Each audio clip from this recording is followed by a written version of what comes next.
L300 na naman. Lilinis tayo ng EGR tsaka turbo sa 96k mileage. Ito titingnan natin to. Medyo ramdam ni boss, matigas ang silinyador, matigas pagka inaapakan. Kaya ayan, tanggalin muna natin yung battery para safe tayo sa paglinis, pagtanggal ng mga ating mga socket connection.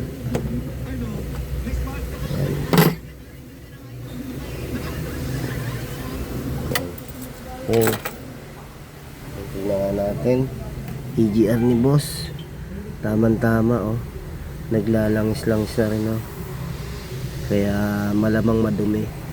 Okay. Tapos may isa tayo doon na Fortuner din, galing Laguna, si Idol Fortuner. Lilinis din natin yung EGR.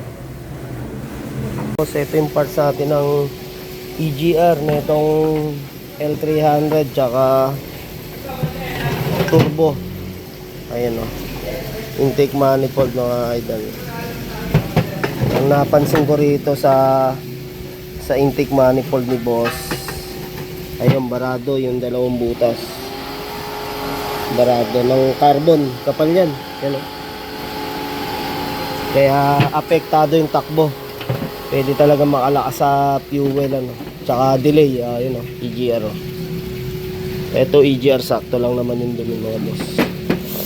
Throttle nya, ayan, naabot na ng paglangis. Tapos mga boss, ito na nga ano, si boss, mapulang lupa. May mapulang lupa pala na ano talaga dito malapit sa atin. Yan, natanggalan natin turbo tsaka catalytic.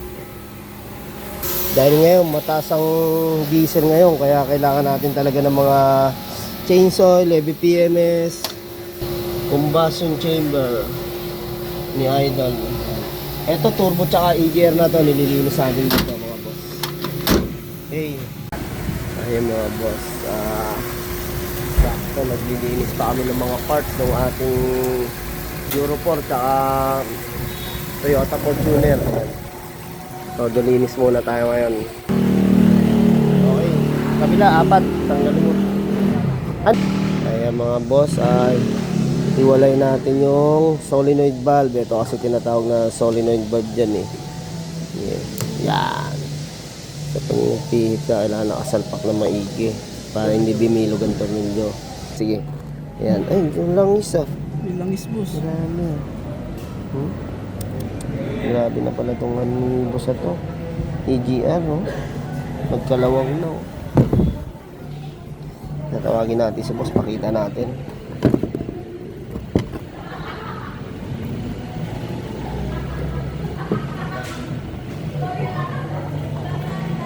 Naglangis oh, yung loob oh. Oh, butin hindi pa lumalabas yung engine oh. Hindi pa. Ganun lang, parang matigas lang ang ano. Oh, sige. Ayun. Sobrang daming langis saka ano. Pare, oh boss, pare, linisan mo na to dito sa diesel ah. Yan, sungkitin mo yung mga loob-loob na yan, matitigas na yan. Inano ko lang kasi yung iba na ano namin ito tuyo eh. Ito tambakan langis eh oh. Basa oh. Naikot niya. Oh. Kaya ano na rin talaga. So kumbaga barado na masyado yung sa carbon, kaya tama lang. Kasi pag ito na basa pa ng ano yung loob eh, maapektuhan. Ito yung pinaka nasisira lagi eh. Wala pa nang mabili na solenoid valve lang. Kung meron lang, mura-mura sana. Kasama yun, yung base. Oo. Yung original mga ano, 18. Oo. Kung may mabibili ka nga nito, baka sana 5,000 lang. Ay, yung ano, yung Pinaka-solenoid yung yan, nililinisan na ni Pare Koy. Yan. Basta ito, ingatan mo lang na pare, may goma to ha. Huwag mo na masyadong steel brasin to. Yan, loob. Tsaka yung ibabaw. Ito na yung turbo ng L3. Sobrang kapal ba? Dumi? Sobrang kapal, di ko nakakita. Eh, malinis na yung mga boss. Hindi natin nakakita eh. Medyo busy tayo dun sa Fortuner.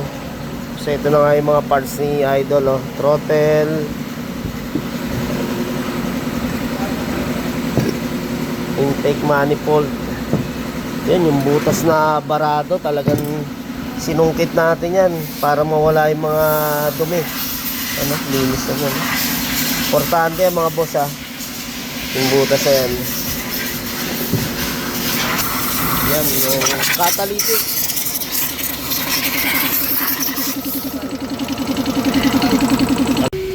Okay. Siyempre, abuti na naman tayong gabi para tapusin to. Yung isa natin. Yun. Ay, daming sasakyan, no? Boss, oh, linis na kami ng, intake manifold ng L300.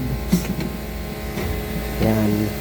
Basta mga boss, lagi nating, dito, yung ingatan nyo lang po, nililinis to, combustion, sinasabay ito sa ating EGR. Yun lang, ingatan nyo lang po kasi maselan din yung combustion na yan.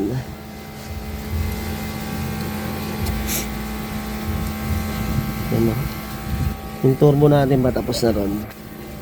Yun, ito nararamdaman din ni boss dito yung matinding delay sa pag nagsisilinyador. Maapak sa fuel o silinyador natin.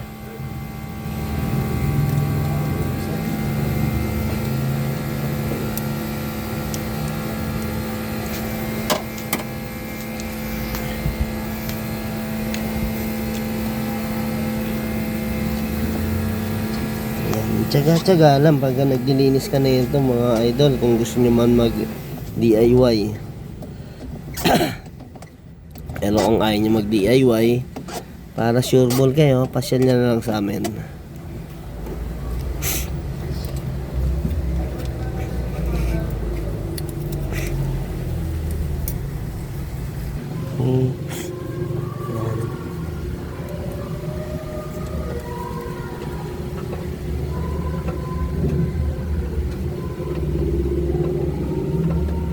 Malaking bagay ito mga boss pag natanggal tong carbon dito. Talagang parang nito,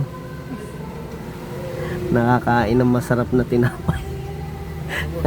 Hindi, para nito, nakahinga ng oo, bawas init to sa ating makina mga boss. Bawas sa init ng makina, bawal sa consume ng fuel. Bawas.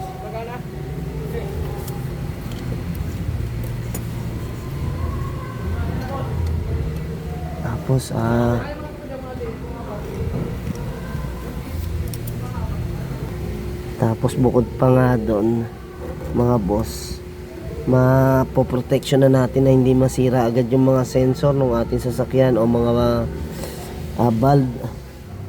Yan. Kaya kailangan talaga mini-maintain ang linis, maintain. Yan.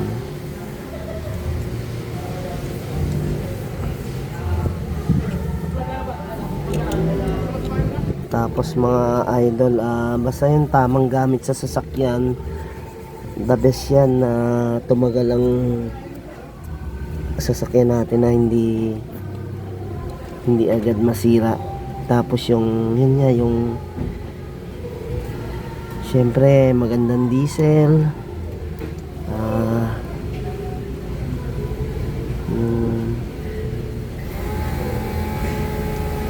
yung warm up ng sasakyan natin na hindi mo agad papatayin yung sasakyan pagkagaling ka sa biyahe. Muna 3 to 5 minutes na naka-start.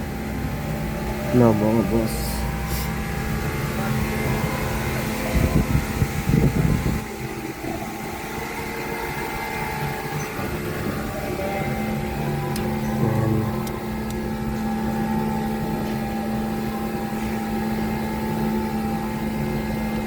Dami sa ingat mga boss, yung matibay na pang sikwat tsaka matibay na panlinis.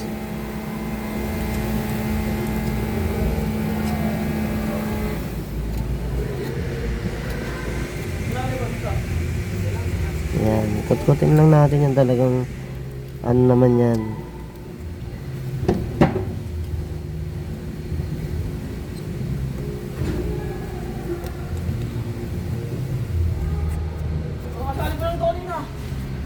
Okay mga boss, kukut-kutin ko muna maigi. Basta ganun lang paglinis. Yan, maingat na paglinis. Kukut-kutin ko muna maigi, tapos video ko lang mamaya pagka natapos ko nang linisin, no? Kasi gagamitan ko lang ano yan eh. Kerosene na pampunas saka degreaser para pumuti-puti. Okay. Parang ganun, hindi, pick up, Estrada. Ayan mga boss, kanina yung sobrang itim, ayan, pumuti na. Tiyaga nating kuskusin.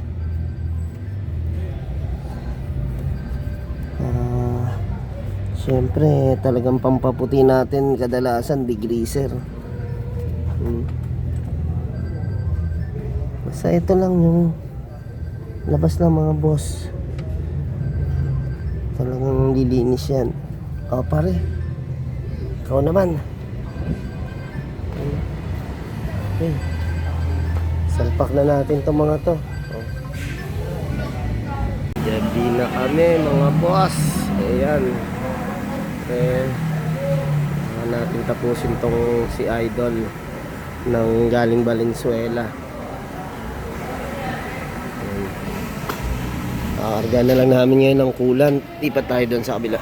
Yan, dahil nga 90 plus na rin itong tinakbo ni boss, nagpalit na ng coolant.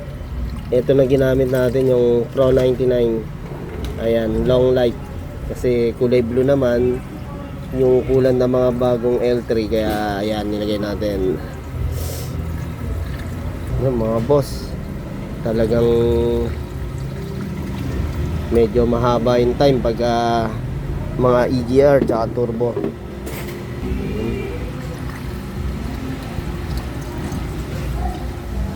Yan mga boss, pang 5 na litro ang naisasali natin.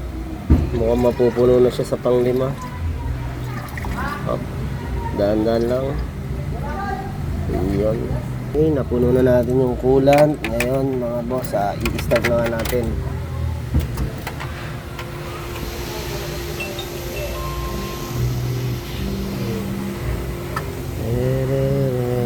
Okay, game. Start. Tama natin. Hindi. Start.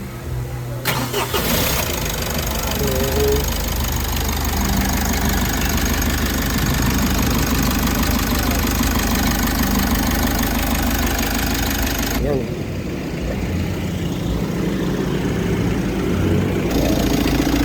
Tingnan natin maigi. Wala magiging problema. Ha? Yan mga boss, salinan din natin ng survey boss. Masimot din yung laman dito.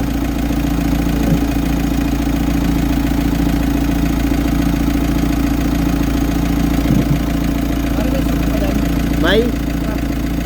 Meron. Mga boss, bali 6 na litro talaga ang ating nagamit. Mga boss, bali 5.5 na gamit natin na coolant ni boss. Kaya may tira siyang pang top up.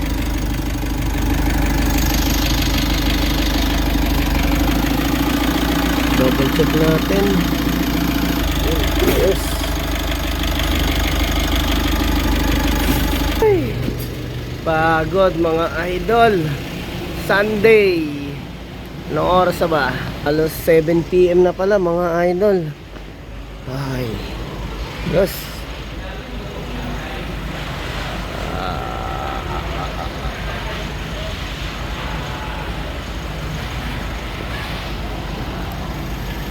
Ayun, thank you kay Idol Jason ng Valenzuela. Napasyal dito sa amin sa Taytay Rizal. Lininisan namin yung L300 niya, EGR at turbo cleaning. Thank you boss. Salamat boss. Ayun, ingat po.